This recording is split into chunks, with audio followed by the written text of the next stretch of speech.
All right, next, Shane, LSU. And frankly, this is stunning that, we're opening and it's LSU 6 is the over-under. I don't know if I've ever seen that in my life, but given it's a new team and there's so much turnover, I kind of get it. Now, right out the gate, this very well could determine, Shane, whether the Tigers are going to hit this over-under or not. Florida State, right out the gate. It is in New Orleans, so you got to think it's going to be a heavy LSU crowd, but that may be the game that determines it. Then you turn around and you play Southern at home, Mississippi State at home, New Mexico at home. So again, you take care of business right out the gate, you might start 4-0, which is you're going to feel very confident. We can't overlook that Mississippi State game, of course. But then you go at Auburn. Yeah. You got to feel that's, a toss-up.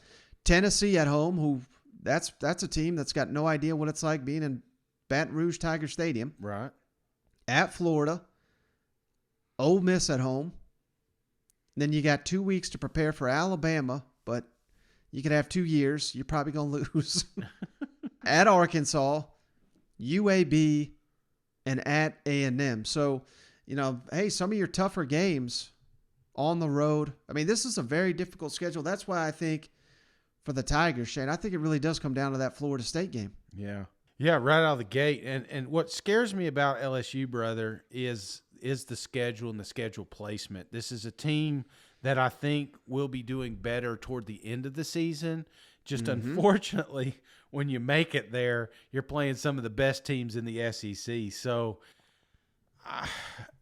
I'm going under, brother. And it's not that I don't think they got the best coach down there, and it's not that I don't think they have the talent down there. It's just that schedule placement. Like you said, we should not be going into a season thinking that LSU has an opportunity to lose to Florida State, but we are. And if that game, like you said, does go the opposite way, now how do you bounce back? Mississippi State, I just told you, I think they win just because it's early in the season. So now you got Southern New Mexico. You're picking up a little steam after that, but then you get right back into some rivalry games. I just don't like the schedule placements, and that's why I think it's going to be a rough year for the LSU Tigers. But I don't think it's going to be I think it's one of those that, yes, you're going to lose some games toward the end, but you're going to lose them close, and there could be some games that you do sneak up and make competitive there at the end. But I at this moment, Mike, and again, you got to remember, dude, it's April 3rd. You know what I'm saying? We may change our tune a little bit closer to the season, but at this given moment, I'm lacking the confidence in LSU right now. So I'm going to go under, and I'm going to go about $24, $25 on this thing. Yeah, I mean, so much uncertainty with the Tigers, Shane. I mean, the offensive line is an issue. Yeah. Quarterback is a complete unknown.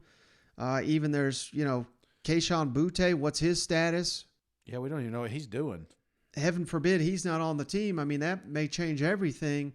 The secondary is completely rebuilt. Yeah, this is a tough one, Shane. I mean, I think the safest number is probably right at 6. They probably nailed it. But like you said, let's not take the easy way out. Let's go over under here.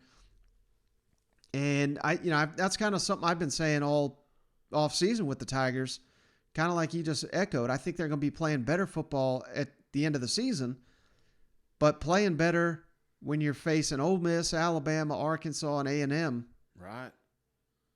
Does that mean you're going to be winning those games? I mean, it seems unlikely. It's on. I mean, from Tennessee, you go Tennessee, Florida, Ole Miss, Alabama, Arkansas, A&M.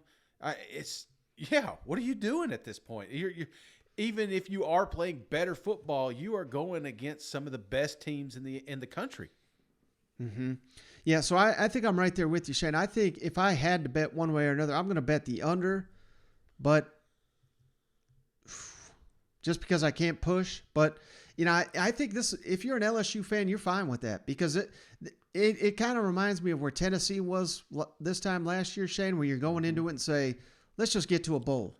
Right. And if we win 6, 7, 8 games, we're good. Then, we're not building a statue to Brian Kelly, but that gives us a ton of momentum heading into year 2, Right. which is where Tennessee finds itself, where these people are saying, well, what? Damn, I didn't know the expectations were so low on Rocky Top. They won 7 games. It's not about that. It's about how far can you come in 12 months to set up a big year 2. And right now, I think in Baton Rouge, the goal for Brian Kelly, and again, maybe if he had a full 85 of 4 and 5-star talent, we're not sitting here saying, can they win 5 or 6 games?